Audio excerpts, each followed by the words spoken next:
Everyone, it's Pastor Bruce here with Pastor Casey Hurst, talking a little bit about this past Sunday's sermon. So we're going to do our midweek recap. If you haven't watched the sermon from this past Sunday, Never Enough Temple, I'd encourage you to go back and watch that, or else this is not going to make a whole lot of sense because we're not going over the whole sermon, just kind of talking about a few things that hit us or that stuck with us from the sermon. And go ahead back, watch the sermon, then you can come back here and watch this. But thanks, Casey, Pastor Casey, for joining us today. Good to be here. Yeah, Yeah. good. Good. Brave man coming in after Sunday's sermon and willing to discuss this. So I'm excited to have you on here again and to talk through this past Sunday sermon. My name is Pastor Bruce. I'm the lead pastor here, and Pastor Casey is our congregational care pastor, which he does a phenomenal job at. What's on your mind? What hit you from Sunday's sermon? Well, I wanted to say, and I think you said this at the outset of the sermon, like this wasn't a message that you had ever heard much yourself personally, like the Yeah, topic. In fact, yesterday I was out for lunch with somebody. It was a very moderate, balanced lunch, mind you. yeah, I'm sure. Yeah, And I heard the same thing. salad. They said, so years and years and years, a lifetime of church and deep message had never heard anyone speak about particularly that and physical health in the temple as part of stewardship. So Yeah. that was received that way, and I think you were right. That is not something the church typically hears about from the front. Yeah, I mean, many people know, I have a personal history of being a personal trainer, Mhm. and I enjoyed that. And that's really where I think this journey began for me because up until that point, it was just about weight. It Mhm. was just about the way that I look in the mirror. It was just Yeah. about, do I have the six pack abs that I want to have? Am I big and strong? And it became a stewardship issue, right around then for me. And I started realizing, like, well, why does nobody talk about this? Like, there is this sin of gluttony that the Bible's pretty clear on, Mhm. and I look around at the church world, especially on the pastoral level, and I'm like, man, now I know why we don't preach on this, why we don't teach against this, because Sure. so many people are guilty of it. Makes people uncomfortable. Mhm. People don't like hearing it because it's such a predominant and prevalent sin Yeah. that I can see why a lot of pastors steer away from it because, Mhm. well, it's not usually received all Yeah. that well. And I think a lot of people, particularly talk about the pounds, about weight. People will they see as that we're dabbling and telling me you're failing at something, and I guess Yeah, people being sensitive to that. So yeah, we steer clear of it. But yeah, as you said, there's a whole lot at stake here. It's not just on a scale. yeah. Like, it's stewarding a lot of things, so it'd be good maybe we could talk about a little bit of that. Yeah, Yeah. it influences so much of our life, Mhm. and for us to avoid it, just to be sensitive or to not offend anybody, I always try not to offend people. I Yeah, try, always. yeah, Yeah, I never try to preach hard messages that step right. on toes, but Mhm, it's important for me that whole life stewardship mhm, is to me essential for the life of a believer. That right. everything we have belongs to God. We're only Mhm, His stewards of it, and that includes our bodies. And mhm, I think too often you have people who genuinely love Jesus, right. who have a passion for him and honor him in all these other areas, and yet this is the one compartment that Jesus doesn't get. Mhm, It's that tenement lifestyle that says, "Well, you can't have access to this, Jesus. Like this is just my weight. Like I have a condition. I'm predisposed to this, so you're not allowed to touch this, and I don't have to honor you in this because I have a whole list of excuses as to why I get to exist like this." mhm. So, if we don't wanna just boil it down to, chasing pounds or numbers on a scale or whatever the physical, goal was, like, what are some of the benefits of stewarding the temple well? Like, Yeah. as a way you see it. Yeah, it was interesting. I had somebody ask me after service, how do you define overweight? Like, who's to say I'm overweight? What is the definition? And I hear that. I agree with it because you have this body mass index, the BMI scale Mhm, out there. That's absolute trash, completely useless. Takes and does not take into consideration muscle mass, anything like that. It's just here's your height, here's your weight, here you are on the chart. You're obese. Doesn't work that way. yeah, So what are the benefits of it for me is on the physical side, you have an immediate increase in energy. Anybody that's done a weight loss journey mhm, that has shed a few pounds intentionally, you realize immediately, like, I have more energy. mhm, I have more excitement. I have more mhm, joy. Like all the there's so many positives that come from it on a physical level that are beneficial. To me, the most important part is the spiritual part where I can know that I'm honoring God with my body. It's the same thing with finances, Mm, or some of the other areas of stewardship that we talked about. Like, what are the benefits of stewarding our finances, our treasure well? mhm, Well, it's knowing that He gets first say. Like, He's in control of this thing. mhm, That's the greatest benefit we can possibly have, and that holds true for our temples as well. To mhm, know that God has complete control over our temple is the absolute highest and best reward or benefit that you can get from stewarding your temple well. mhm. Is knowing, hey, I'm above reproach in this area. Now, that might not mean that immediately. Obviously, you can't just like flip a switch and say, okay, you know what, I'm going to honor God with my temple, and then the next day you wake up and you've got six pack abs, and you're fit as a drum. It doesn't work that way. But and that's why I was pretty uh, clear, I hope, in my message to say, being overweight isn't the sin. Right. That's not the sin. Uh, it's the symptom of a sin pattern. And so, yeah, I might still visibly have the symptoms of my sin pattern, Mhm. but if I'm gonna wait, if I can honor God with my temple today and honor Him well with it, and still not be at the weight that I think I should be, or I can know that I still got have progress. I mean, that's the Christian life as a whole. Right. You never arrive. You're always Right. in process. You mentioned the six pack abs, I think a few times, and I'm guessing a little part of that could be like, hey, we would all see that as a, I don't know, a thing to desire. So it's also possible then if someone is chasing something bodily or in the health world to go in the other extreme, or Mm, something is borderline idolatrous as well. I'm assuming, absolutely, yeah, we don't talk about that as much either. Like, a lot of people that are just fitness nuts. Great, fine, no problem with that, but it could be.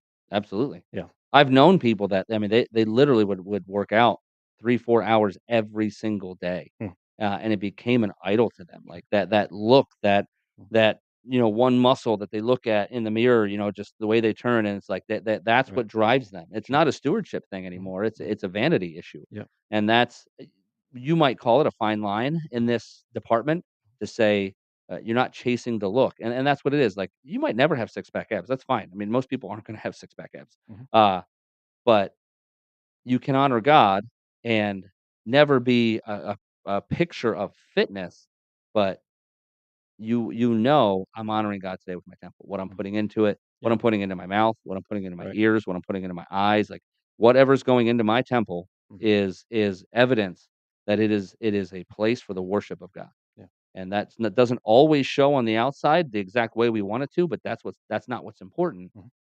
I don't think that we just say that and just continue to exist overweight and out of energy and lethargic and all that stuff. Mhm. You will lose weight as a result of Sure. stewarding your temple well, and you'll get to a place where, yeah, like I said, you're not uh, a picture of a bodybuilder or anything like Mhm. that, but you're thinner. Yeah. You don't have a bunch of excess weight on you Mhm. that's dragging you down and stealing your energy and stealing your drive. Right. Uh, we talked about gluttony. Mhm. You do. You talk a lot about gluttony. The things are connected, but how would you compare being gluttonous with just a person of excess? Like, how are those Mhm. similar or different? Yeah, I think. I mean, part of what we are just talking about, you can be a person of excess even in an area of fitness. Hmm. If you're a gym rat and you're in there, and other parts of your life are suffering because you have to be in the gym for 3 hours, 4 hours every single day, and Right. and you're running, you're not eating well, and you're running, and you're just exercising to the point of like you're emaciating yourself. Like, that's not fitness either. That's not stewarding your body well either. You might look great, Sure. but that's not good stewardship. And so, And your other message on time management, yeah. clearly that's going to bump up against some of those. Yeah. Yeah. And so, to me, gluttony is about consumption. Hmm. And a person of excess doesn't necessarily have to do with consumption. It can do with output too. Like, I can be a person of excess in my work. Hmm. Not that's not a matter of consumption as much Right. as it is I'm putting too much effort into this. I'm going beyond. I'm allowing a drive that is not holy, that is not Sure. God honoring, to overwhelm me Mhm. and control me to the point where I feel like I must do these things. I have to do these things to an amount that it's harming other areas of your Mhm. life. Whether that, again, could be consumption, but can also just be anything that we're doing Yeah. that we become obsessive about, or that we feel the compulsion, Mhm. beyond a healthy level to do that's harming our families, our relationships, our relationship with God, or any of those areas. It sounds a lot like, someone who might struggle with perfectionism, Yeah. that, you know, you're always shooting for quality or the best you can do, but, you know, life is finite. We only have so much time, so much energy. There are certain tasks, even important ones, where it's like, this is to a place that it's good enough, or Hmm. this honors God. I can continue to fight that, but then right, if it's going to start spilling over into hurting me other places or spiritually, Yeah. yeah, Yeah. I mean, I think at the end of the day, it comes down to what's the goal here. mm, Is talking about a perfectionist? Like I always think about school. Yeah, mhm, when I think about perfectionism, is my goal to get a grade that is evidence that I've put in the effort, I put in the work, and my intelligence level. Great. Well, if you're not happy with a 99 because it's not 100, and you're willing to put in an excessive amount of hours to get to that 100, even though 99 is a very good grade, mhm, I would say that's probably a point of excess there. sure, The goal is not having a good grade. The goal is having the best grade. The goal is being perfect. yeah, And while God calls us to perfection, that's more on a morality standard, mhm, not on a test on a, in school right, standard.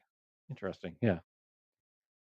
Um, Keeping with kind of the theme with weight, you had a line in there. I think you said being overweight is not necessarily a sin, but it might show sinful patterns or sinful undercurrent. Yeah. So can you speak more to that? What do you mean by that? Yeah. So, and that's the one that usually I get a lot of flack on, is this reality that being overweight, and I've said actually, I looked at previous sermons when I was preparing for this, and in previous sermons I've said, yeah, being overweight is a sin, Mhm, and I've moved a little bit on that. I would say I don't think that's the sin; that's the symptom. mhm, The sin is the lack of self control. mhm, And that evidences itself in excessive weight gain. And like that person that after service, I would say, "Well, who's to say I'm overweight?" It's not a physical battle. It evidences. That's a hard word to say. Evidences itself in our physical body, but the battle is spiritual, mhm, and it's knowing that I'm honoring God. And I myself, I thought I was pretty clear on Sunday. Like I am not a picture of perfection in this area. This is an area I'm failing in. Of all the stewardship ones, I would say like, yeah, this is probably the one that I need the most work in. And not because I have an excessive amount of weight on me. I don't think I'm obese. I'm think I'm overweight. And mhm, why I would say I'm overweight, which some people would say you're not overweight. I would say I am because I know where a healthy standard is for me, not because of some science journal or because of some book I read, but because of my relationship with God and the Holy Spirit. And I know when I speak to the Holy Spirit, when He speaks to me, I know I'm not giving Him my best. mhm, That's to me the crux of the issue is, am I giving God my best? mhm, When I'm sitting down for dinner, am I eating to give me energy, to fuel me for the things that God has called me to, or am I just stuffing my face out of enjoyment? And I love food. I'm a foodie. I love to enjoy food. Um, but I know that there are times, and I think we all know if we're honest with ourselves, we know when we've gone too far. mhm, We know when we've gone crazy. And it's a matter of knowing when we've honored God with those decisions and when we've not. And mhm, so there's no rule out there. There's nobody that's going to be able to say to you, "Well, I can say with complete certainty, sir, that you are overweight." A doctor will say that. They love to be offensive mhm, and tell you you're fat and that you got a weird mole and like then you pay them to do that. mhm, But the reality is, can you stand before God and say, "This is the result of good and holy stewardship"? I mhm, cannot right now. mhm. I know that what I am physically is not a result of good patterns of stewardship. Okay. So it sounds like for you, you're saying it's a combination of whatever weight, or if you had things where you wanted it, you would be able to perform or have more energy. Yeah. But also you're like there is something spiritual in that, like this is the temple God gave me, so to neglect it is something's wrong with that. Yeah. So it's not philosophical. Um, yeah, there's a spiritual component to this. Yeah, and part of the reason is, and I shared this a little bit, like, I'm predisposed to alcoholism. Mm, It runs in my family. I'm predisposed to rage. That's like a huge. I've done some studying in my family. Every male in my family has had a serious problem with rage, mm, and I'm predisposed to those things. Now, does that mean that after I scream and yell at my wife like a lunatic, I can say, "Well, honey, you have to understand I'm predisposed to this, so I'm allowed to do it a little bit. I only do it once a week." No, and you would all say like, "No, you can't scream and yell at your wife. Right. Like that's not holy. That's not okay. That's not righteous." Mhm. Just because I have a predisposition to something does not make it okay. Just because I get drunk from time to time, because I have a predisposition, it's not okay. And so Right. the same thing goes true when it comes to this area. And I would say the reason it's a big deal to me Yeah. is because if I'm given to excess in food, which I am right now, I'm given to a little bit of excess in food. It's only a matter of time before I loosen the reins on other things. Mm. And I begin to allow myself to be a person of excess in other areas. Sure. And so this is one area where I can say, you know what?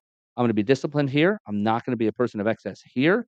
And then it decreases my tolerance for it anywhere else in my life. Mm. I know as a pastor, as a leader, I've always been really impacted by Jesus' words when he, was railing on the Pharisees and the leaders of the day. He he wasn't, in my opinion, criticizing them because they weren't perfect Hmm. or that they, didn't keep the law to the letter. That something in there was part of the problem, but it was you have influence. You've been given this place of respect. And people do look at you and follow you, and if to you, if something is permissible, that filters down. He's saying by knowing you, people somehow are closer to hell or further away from God at least. Um, so I hear a little bit that's what you're saying as well. Is so much even though the Bible is speaking less about some of these matters, it is saying, personal integrity is huge. Yeah. So it's not something to be neglected. Yeah, and I think you see often when Jesus is dealing with the Pharisees, he's often talking to them about a heart issue, Right. and they're always trying to make it a legalism issue. Mm, Well, what rule, what law have we? right. What law must I obey? It's always a legal thing with them, and he's always trying to speak to the heart. And this is true of this. I know I talked a lot about weight and being overweight and all these things, but this is a heart issue, not Mhm. a number on a scale Yeah. issue, not a belt size issue. This is entirely a spiritual issue that evidences itself Yeah. in the physical world. And maybe just our society's fascination with weight and pounds. Yeah. But there is a pharisaical part in that. So just like those ancient people, it's a lot easier to say, "Hey, how am I doing at any given time? I can measure how much am I keeping these external codes and traditions and laws." It's easier not only to say how am I doing, but to compare how I'm doing to you. Hmm. And so, of course, that's what our culture does as well. It's very easy to boil things down to what a number says or a size says, or um, I think we miss something when we get into that. Oh yeah, and Yeah, that's I referenced on Sunday the skinny person that can eat anything yeah, and doesn't gain a pound. mhm, Like that doesn't mean that they're a good steward. That just because their body looks as if they steward it well does not mean they do. They agreed. could be jamming it full of absolute trash, Yeah, have no energy, and even if they have energy, mhm, that's still not stewardship yeah, because stewardship is a heart issue. right. And if they can't stand before God and say, "Yeah, you know what? Everything I'm putting into my body honors you and is evidence that I am indwelt by the living God," then that's not good stewardship. Yeah. So our focus here has been a little bit on the physical health, of course, the temple, the physical body, Hmm. and I know there's all kinds of ways you can measure health. There's physical, the spiritual, the emotional. They all have their own challenges, of course, and some people struggle with one area more than another. But with the physical, I have often heard people say, that's a difficult one to focus on, whatever it is. Again, if we're talking about pounds or just being physically fit, saying that that one's the most difficult because it's like a battle with yourself or, there's a temptation. It's one more thing to fit into my busy schedule. And I think really quickly to get to a place where it's just like, again, it's us against ourselves. It's this uh, uh, personal, overly individualistic thing. How would you invite God into this discipline that again we often think of as a personal thing? But how do we invite God into doing these things, whether it's to be healthier, to lose weight, to eat better? Yeah. Yeah. Well, I think it's all about the goal for me. Is the goal losing weight? Then you're going to have a very difficult time bringing God into that. But if the goal is, hey God, I want to honor you with what I eat today, Hmm. and these are like little prayers that I have, trying to have at the beginning of my days. Is all right, Lord, everything that enters my mouth today will be an act of worship. That when we start to view the mundane as worship, Yeah. that begins to change this. And It's to say, "Hey, after lunch, I'm gonna eat my lunch a little quicker than I normally do, and I'm gonna take a lap around the facility, or I'm gonna take a quick walk, or I'm gonna do some squats, or I'm gonna do something physical because I know I don't have a ton of time. I'm really pressed with my schedule, but God, I wanna honor you with my body, and so I know in order to do that, I have to be active. I wanna be mobile so that I Yeah. have the energy that I know I should have, and so, Mhm. again, if the goal is just, "I wanna lose weight, I wanna get more energy, I wanna look good," you're gonna have a hard time cramming God into that. But you can fit physical fitness into honoring God. Mhm. And so you just view it the other way and say, "Okay, God, I want to honor you. I wanna glorify you in Mhm. this. Lead me to the right, uh, answer here." If it's, "I just Sure. want big biceps," Mhm. God's probably not gonna join you on that journey. Yeah. But if I wanna honor God with my body, that might lead to, increased bicep size, because Yeah. I like lifting weights. Personally, I do. I like lifting weights a whole lot more than I like doing cardio. Mhm. But, that's a symptom of good stewardship. That's not the goal. Sure. That's not the prize. That's not the, uh, metric of success for Right. me. The metric of success for me is being able to lay on my pillow at night and say, "God, I gave you my best today Mhm. in the stewardship of my temple." Yeah. So it kinda sounds like maybe some of these fitness goals are, you know, again, keep thinking of weight or meeting some personal fitness thing is having that goal on the horizon is probably a positive thing to work towards, but that itself, even if you get there or surpass it, satisfaction should not be found in that, or not the central satisfaction in that.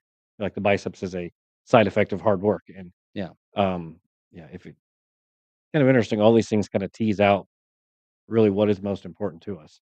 yeah, People are motivated to do lots of things for lots of reasons, and your reason for wanting to do it is very essential. And I wonder if we don't always think through those things when we set out with a goal. Maybe that's why a lot of New Year's resolutions fail. It's just yeah. it's a target on paper. Yeah, Yeah. it's a temporary goal. When the goal is honoring God, hopefully that helps drive that decision, that New Year's resolution a little harder, Yeah. because the goal is eternal. Gotcha.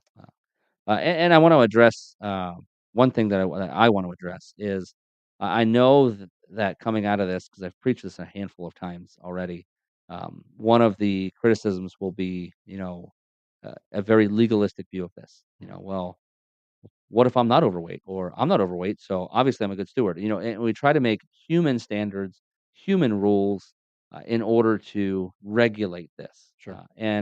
I just want to say, like, this is entirely a spiritual issue. I know I've said that already, even in this podcast and on Sunday, Mhm. but we're talking about a spiritual heart issue. And Mhm. so, don't allow Satan to trip you up with, you're fine because you only weigh X amount, Mhm. or you're fine because you have a 32-inch waist.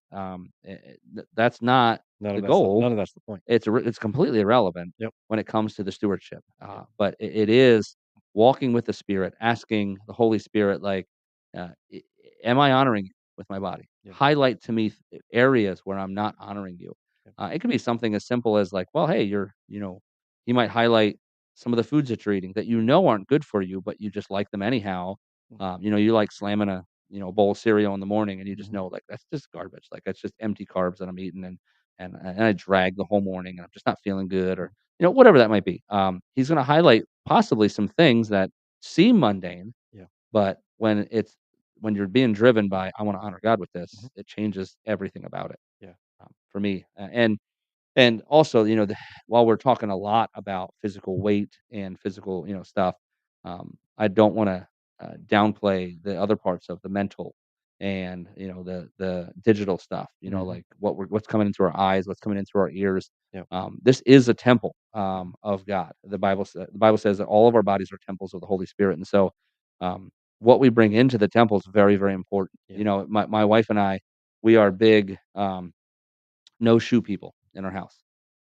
And that we weren't that way until we had Killian, and we realized, like, our son is crawling around on these floors, and then I'm going into bathrooms where guys are, like, peeing on the floor, stepping on that, and then walking in my house, and, like, basically my son now is You are crawling through talking a about bathroom. your former church, right? Uh, yes, yeah. Okay, not here. Nah, yeah. I'm not even talking about the church. Sure. Anywhere I might go, All and right. people are peeing on the floor. And so we started to make this rule like, "Hey, no shoes in the house." And, that immediately raises to us the purity of our house.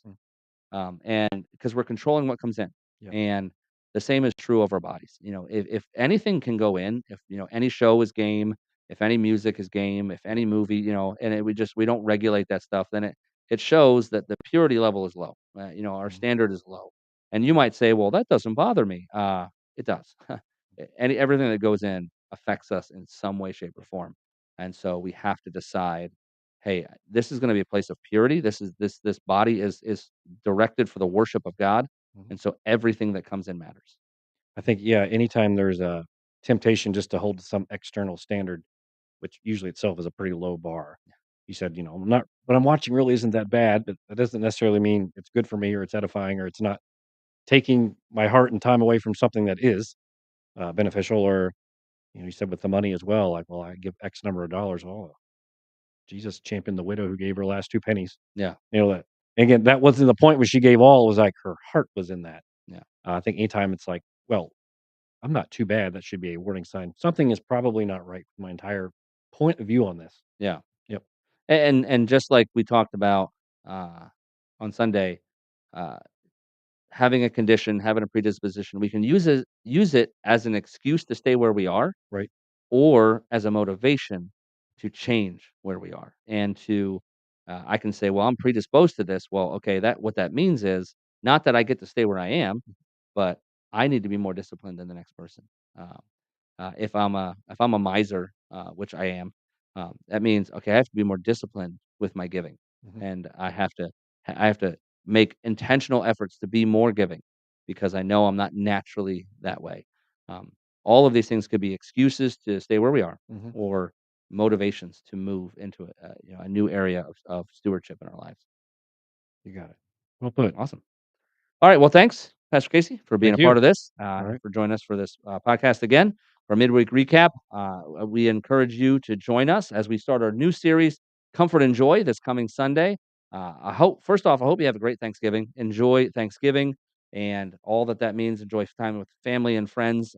Be praying for engagement as you enter these uh, uh, holidays. And for some of you, I know with this, it means that you're going to be potentially celebrating the holiday without that someone for the first time, and be praying for all of those individuals as well as they go into that. But enjoy your time, enjoy the holiday. We hope to see you on Sunday, every Sunday, 8 a.m. for our more traditional service, 10:45 for our more contemporary service. And right in the middle of that, at 9:30 is our Sunday school hour. We'd love to have you join us for that as well. But God bless you all. I hope that this stewardship series has spoken to you as much as it has to me, and encouraged you and egged you on to be a better steward of your time, your talent, your treasure, and your temple. God bless you, and we hope to see you out this coming Sunday.